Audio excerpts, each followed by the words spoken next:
Good morning all. In today's class, we are going to focus on arrays.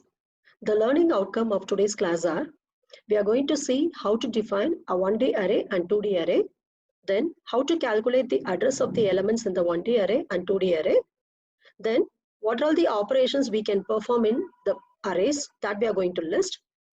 Finally, we are going to write a menu-driven program for performing certain operations on the 1D array today's class. Okay. Now let us go to a basic definition of an array, which you all know. Array is nothing but it is a data type which is used to store collection of variables of the same data type. This word is very important. And why we go for this type of arrays is, if you want to store marks of the students, if I want to store the marks of your entire class, in your class around 50 students are there, I have to create 50 variables for that. So that is a tedious process. Instead of that, if I create one array, I can access the marks of all the students with the help of something known as index. Okay, so instead of creating 50 different variables, I'm going to create only one variable of the same data type. Elements must be of same data type. And the specific elements are accessed by means of an index. And always remember that in array, the elements are stored in Okay, in array, elements are stored in continuous memory locations, and always the first element is stored at the lowest address, which is allocated to the array, and the last element is stored at the highest address. This you all know. Now, just a quick review. I want to store 5 elements, 5 marks in an array. So I am creating an integer array with 5 elements. Then I am storing marks in that. As I told you already, integer is going to occupy either 2 bytes or 4 bytes. If I assume that integer is occupying 4 bytes, the memory location of different elements are given here. 11 is the first element, which is stored at the address 1000. 44 is the second element. It is stored at the address of 11 plus 4. Why it is 4 is, I am assuming that integer is going to occupy 4 bytes. Similarly, the next element will be stored at, excuse me, 1004 plus 4, that is 1008. Likewise, we are storing the arrays in the elements in the array. And we can classify the array into 2 types. One is called as one-dimensional array and the other is multi-dimensional array. You all know this. And dimension is nothing but when you write the program, you will put the square bracket to declare how many elements you will have in that. That is called as dimension. If it is 1D array, you will have 1 square bracket pair. If it is 2D array, you will have 2 pairs and so on. So the syntax to declare the 1D array is, first you have to write the data type followed by the name of the array you are going to give. And within square bracket, you are going to allocate, you are going to specify the size. Why we are specifying the size? Suppose if you write the program without this number, then we can't allocate the memory.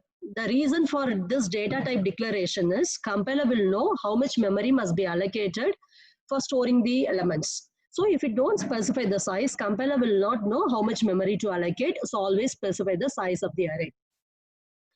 And then now we are going to focus on address calculation of 1D array. So always remember that in an array, we have something known as base address. Base address is nothing but the address of the ith element. The formula is, you write the base address, then to this base address, you are going to add something. What is that something part is, you are going to store some type of data in the memory. What is the size of that data, you have to find out. As I told you already, integer is going to occupy 2 bytes or 4 bytes. Character means 1 byte.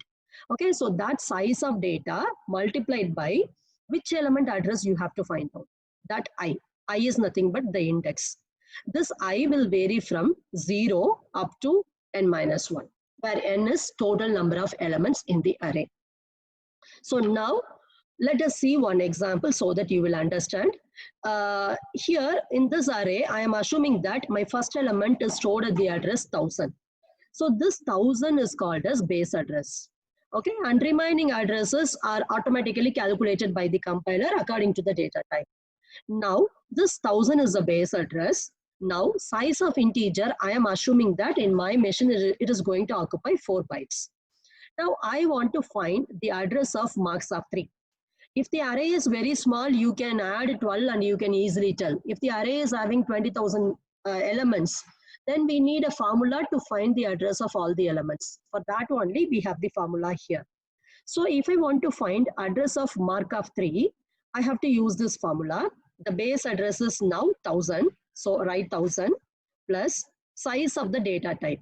Here size of the data type, I told that it is integer. So I am writing 4 and then multiplied by I. I is nothing but the index.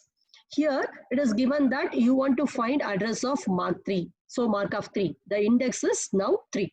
So you multiply that by 3. So totally, when you perform the addition, you will get 1012. So 1012 is the memory address of Mark 3. So you can see this diagram. In Mark 3 is stored at the address 1012. So for 1D array, this formula is simple. Okay, we can even without formula, we can easily calculate. But in 2D array, we need to go for the formula. Then only we can perform the calculation very easily. Now let us see what is the formula for the 2D array. Before that, let's have an exercise. So I am giving you the exercise. You can type the answer in the chat window, or even if you got the answer, you can tell me the answer. The base address of the array is 300, and I am assuming that the array stores integers with size 4 bytes. Can you tell me the address of A of 35? Anyone?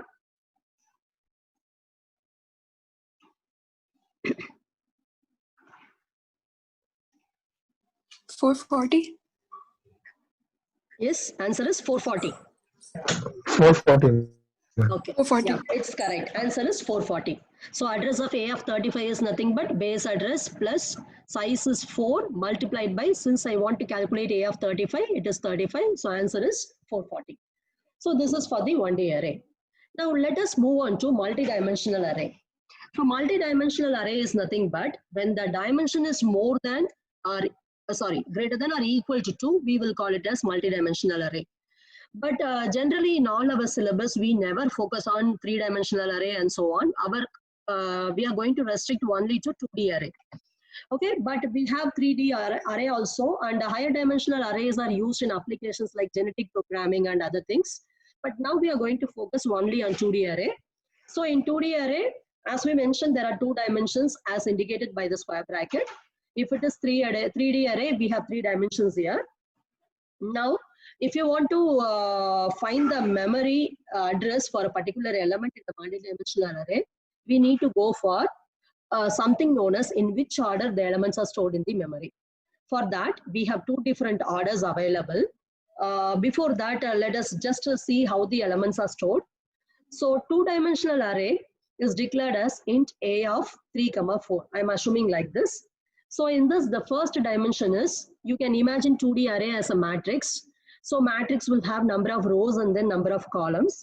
So here the first dimension is the row and the second dimension is the column. And for this particular array, compiler is going to reserve space for 12 integers. So according to my constraint, it is 12 multiplied by 4, that is 48 memory locations it will allocate. Okay, in every memory location, you can store 1 byte of data. Okay, now if you see this one, we are going to give the index for rows from 0. So here my row dimension is 3. So I will have row index from 0 up to 2, that is n minus 1. And then here the column is 4. So the index will be from 0 up to 3. And the index of all the elements are given as shown in the table. So the first element is at row 0 and column 0. So we are writing 0, 0. Next element is row 0, column 1. So A of 0, 1. These things you already know. Now let us go to the storage representation of 2D array. So in C programming, the faculty might have told you that a 2D array can be stored in 2 different ways. One way is known as row major order and the other way is known as column major order. Okay, so this is very important. While you are storing the elements, in which order we are going to store. Can anyone tell me which order we are generally following? In mathematics also you are solving so many matrices. Generally in which order you will follow?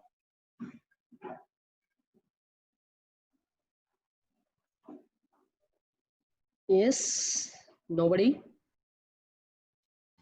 Row major.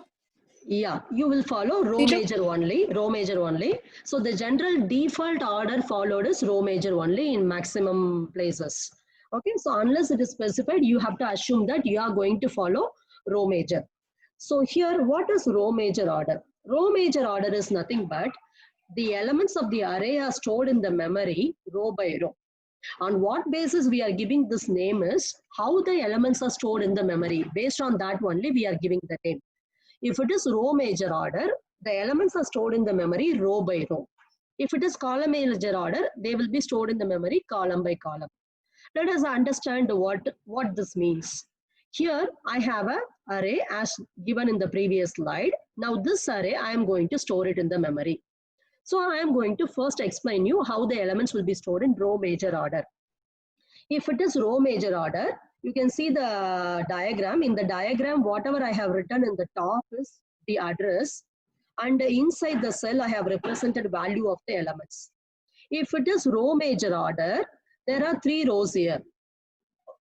Okay, what happened to my... Okay,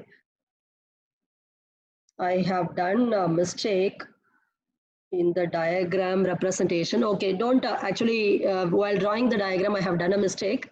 Actually, there are 3 rows only, but here I have represented 4 rows. Please don't worry about that. I will change and I will send you the slide. So first, in row major order, you are going to store row by row. So first, you are going to store the first row. Okay, don't focus on this row 0, row 1. This is a mistake. Okay, so first you are going to store the first row. So I am going to take 11. I am going to store that first in the first memory. Then I am going to store 12. Then 13, 14. So all these 4 elements, 11, 12, 13, 14 are going to form the first row. After finishing the first row, I am going to store the elements of the second row. 15, 16, 17, 18. So I am storing 15, 16, 17, 18. Then I am going to store the third row. So in row major order, the elements will be stored row-wise in the memory. Whereas if you consider the column major order, we are going to store the elements column by column. First, we are going to start with the first column. So 11, 15, 19, that I am going to store in the order 11, 15, 19. After that, let me take the second column 12, 16, 20. Then I am going to store, then third column and so on. Now, if you see this one, the 11 is stored in the same place in both the orders. Even 22 is also stored in the same place in both the orders. But if you see other elements, position is changed. For example, in this diagram, 15 is stored at the address 116. Whereas in the next diagram, 15 is stored at the address 104.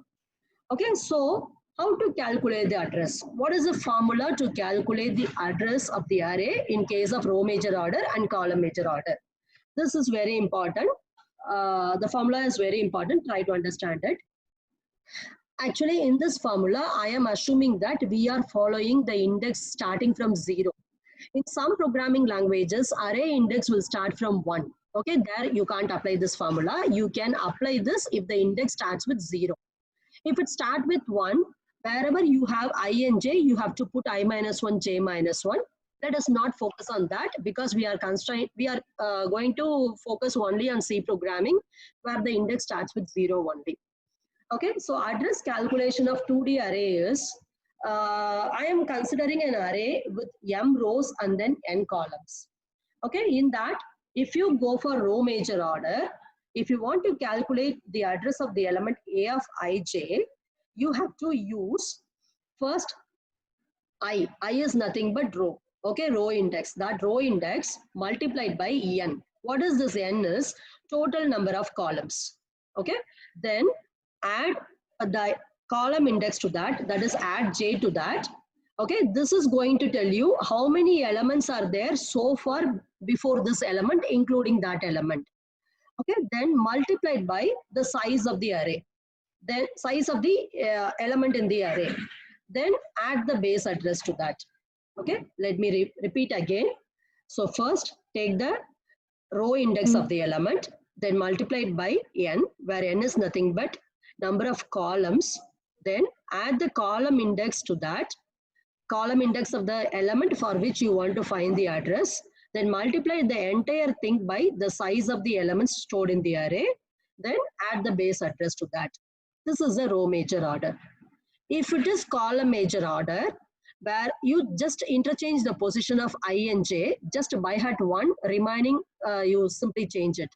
If it is column major order, interchange the position of I and j, and instead of the number of columns, here you have to put number of rows, that is m. Okay, that is the difference. Okay, so this formula we are going to use to find the address of the elements. Now, let us see one example so that you will understand. So now in this diagram, I am going to find the address of a particular element. I am going to find the address of A12. Okay, now in this diagram, M is nothing but number of rows. I have 3 rows. Then N is number of columns. I have 4 columns. Okay, then I want to find the address of A12. So according to the formula, just check the formula here. If it is row major order, you will write I multiplied by N. N is nothing but number of columns. So here I is 1. So 1 multiplied by 4. Then add the corresponding index of J. So here J is nothing but 2. So I am adding that. Then entire thing you have to multiply by the size of the element. So here it is integer. So I am multiplying by 4. Then I am adding the base address. So now I am getting the address as 124. So now what is A12? So you can see here A12 means this is row 1, column 2. So in row 1, column 2, we have 17. And in the representation, 17 is stored at the address 124.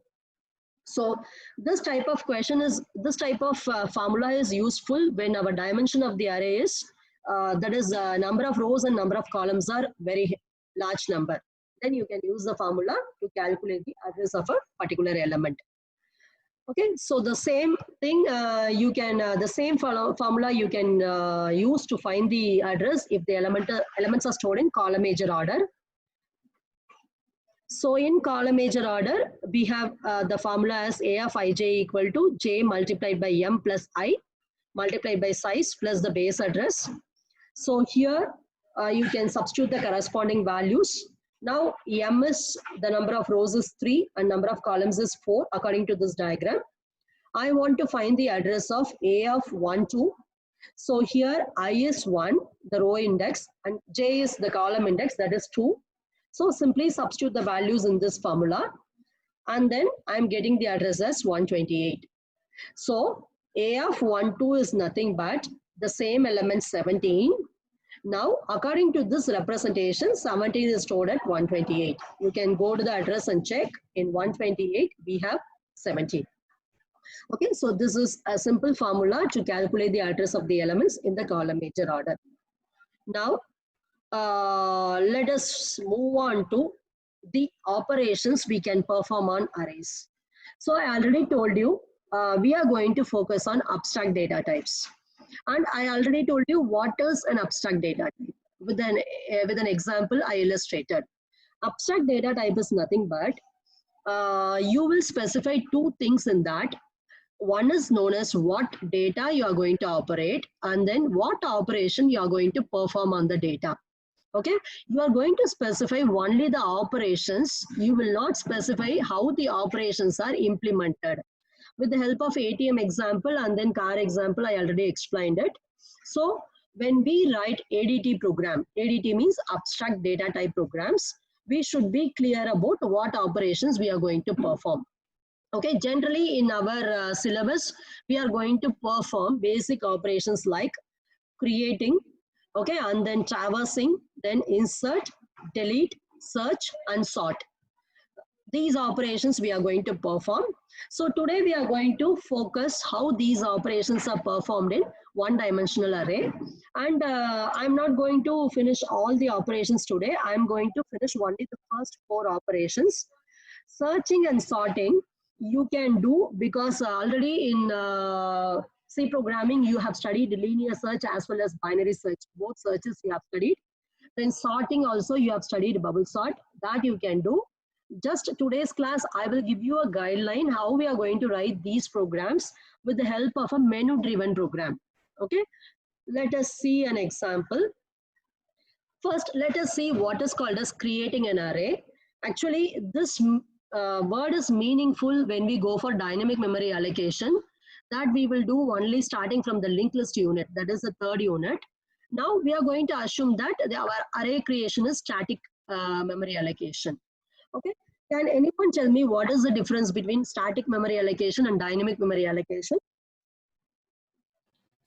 Dynamic is during runtime. Yes, dynamic is during runtime. What about static?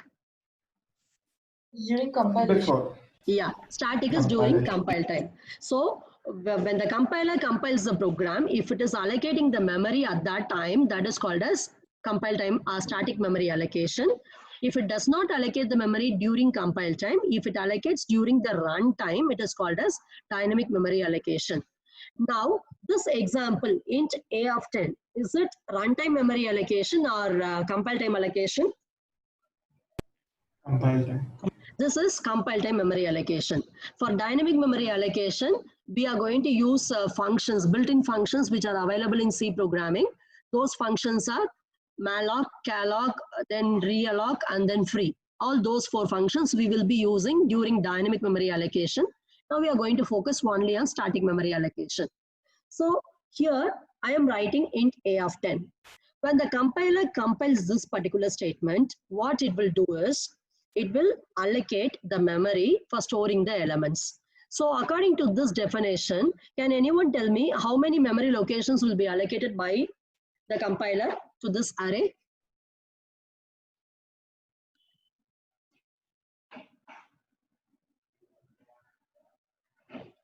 Yes? 10 Any locations. response? 10. Hello?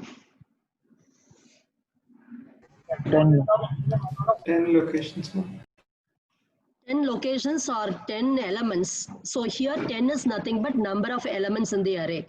Okay, I told you in the beginning, in my computer, I am going to assume that integer is going to occupy 4 bytes. Okay, in every memory location, we are going to store 1 byte.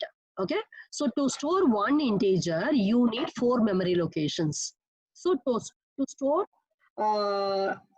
this 10 integers, you need totally 40 memory locations.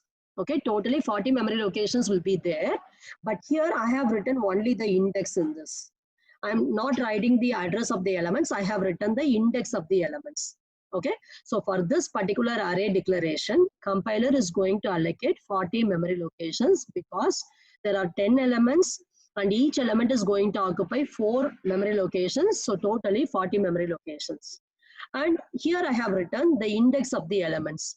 If the array size is 10, the index will vary from 0 up to 9. Okay, now I am allocating the memory for 10 elements, but I am going to read only 5 elements from the user. Okay, so this process is called creating the array. Creating the array is nothing but read the value of the elements from the user and store it in the array. This is called as creation. Okay, so how we are going to do the creation? It's nothing but reading the elements from the user. So for that, we are simply going to use the function scanf, nothing else. Creating an array is very simple. You just declare the array where you are going to specify some maximum size to store the elements. After that, from the user, you get how many elements he wants in the array. That is nothing but n.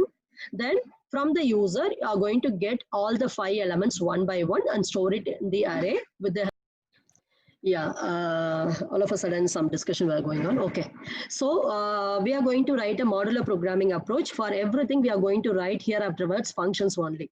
Okay, don't write all your code inside one main. We will not accept it. Okay, we are going to slightly focus on fine tuning our programming skills. So we are going to write function oriented approach.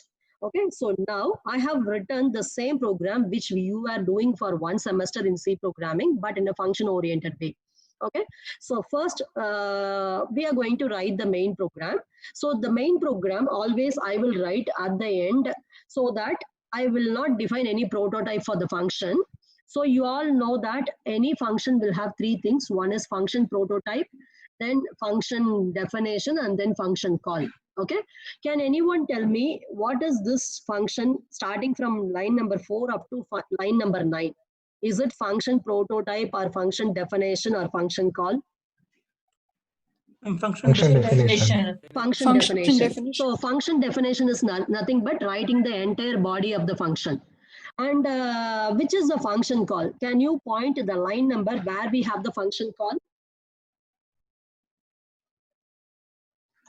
See where I am calling the function Line create 18. array. It is in the line number 18. So line number 18 is function call, and line number from 4 to 9 is function definition. In this program, I have not at all used function prototype. You will ask me why you are writing function without function prototype. Will it be an error? Is it an error? No, ma'am, because we are writing the No, function ma'am. first. Yeah, this is not an error if you write the entire function before main. Okay, when main encounters the line create array in line number 18, when since you are writing all the code before the main, it will accept it. So no need to write the function prototype if you are writing the function definition before main. But some students will write the function definition, that is from line number 4 up to line number 9 after the main. If they do like that, function prototype is must. Okay, so please remember this one. All right. Now let us first focus on the main. Generally, main program is called as a driver program. Okay, try to understand what is a driver program. Driver program is nothing but we are going to write in modular programming. We are going to divide our program into many sub modules. Okay, one module is a place where your program will be starting its execution. That is called as the driver program. So we all know that in C programming, always our execution will start with main only. So main is called as driver program. Okay, so here my main is the driver program. So first in main, what we are going to do is we are going to allocate memory for the array by means of static memory allocation. So in this, I am writing int a of 10. So this a of 10 is going to tell the compiler that I need to allocate 40 bytes of memory because there are 10 elements, each with size 4 bytes. So compiler will allocate 40 bytes of memory. Okay. After that, this is actually not creating the array. This is called as allocating the memory for the array. Now, this question is create the array elements. That means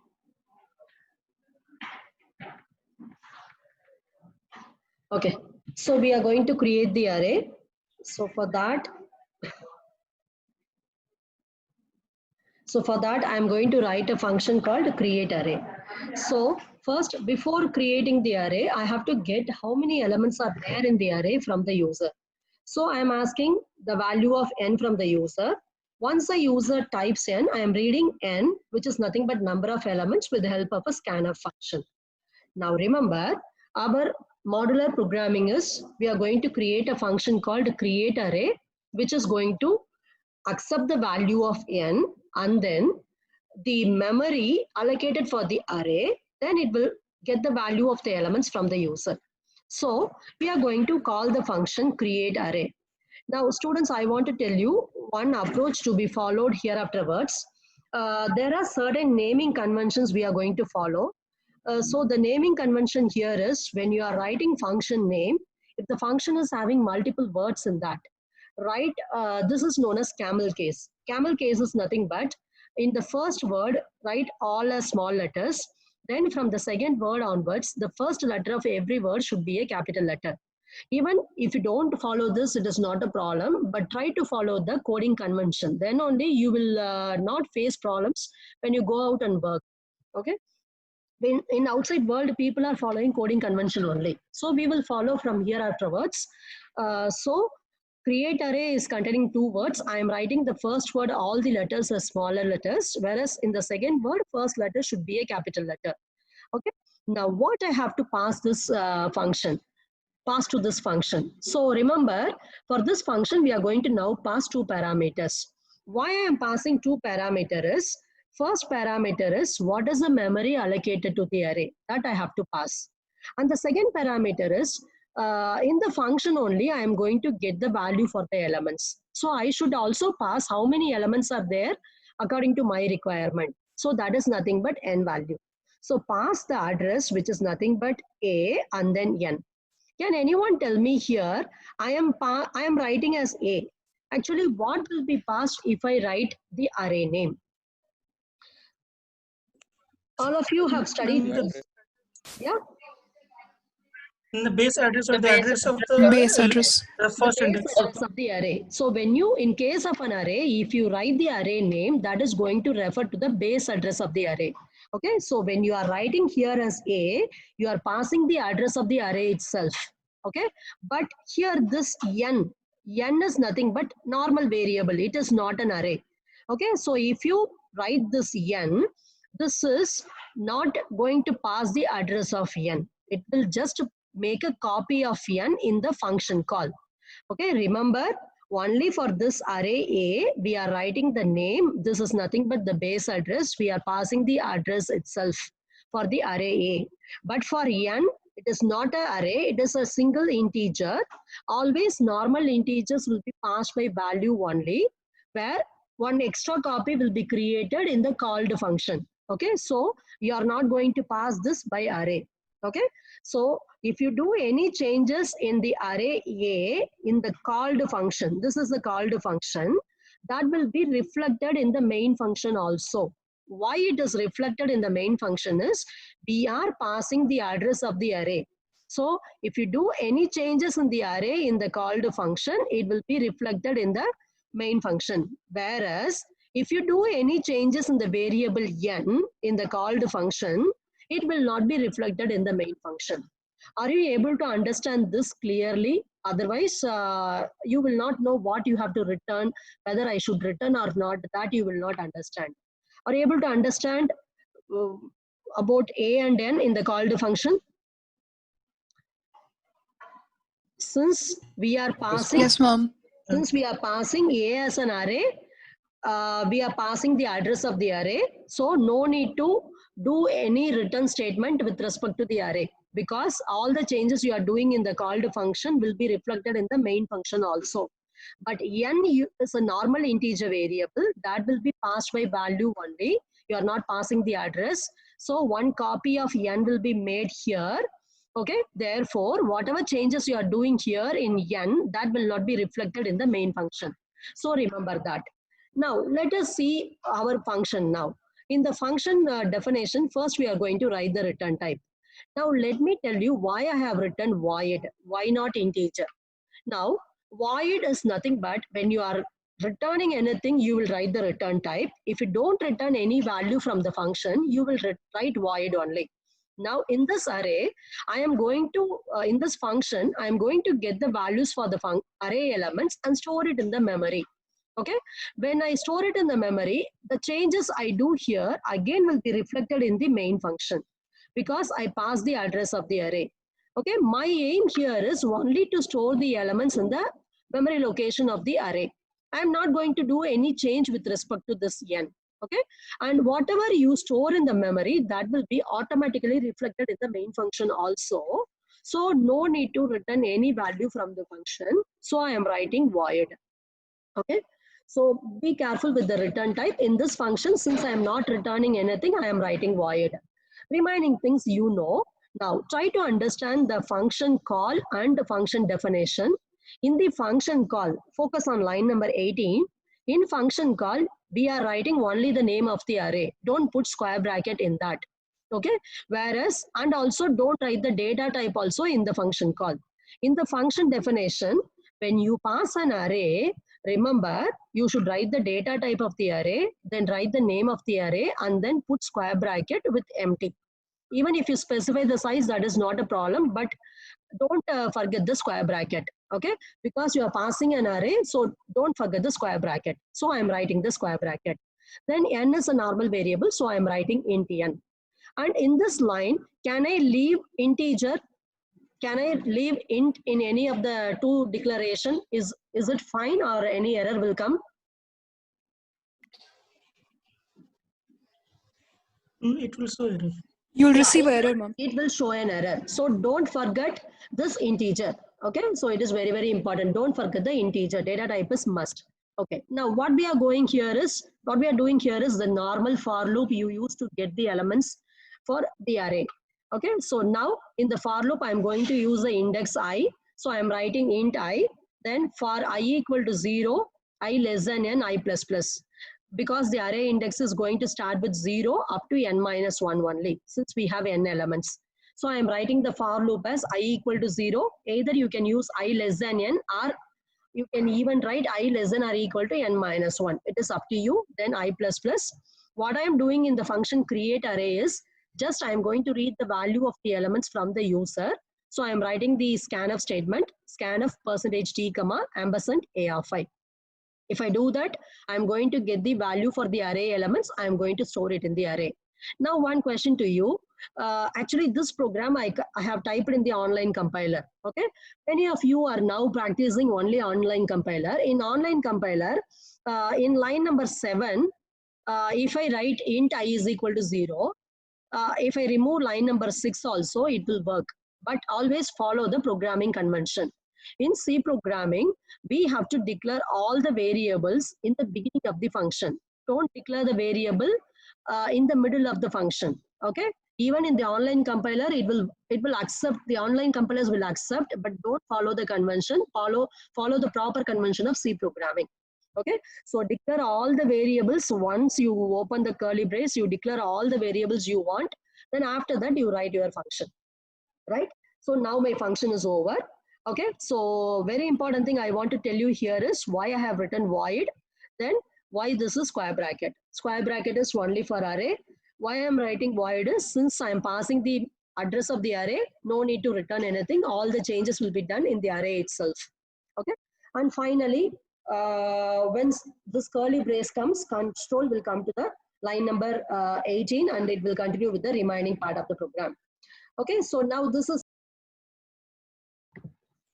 So in this class, we have focused on creation of the array. We will see the remaining functions in the next class.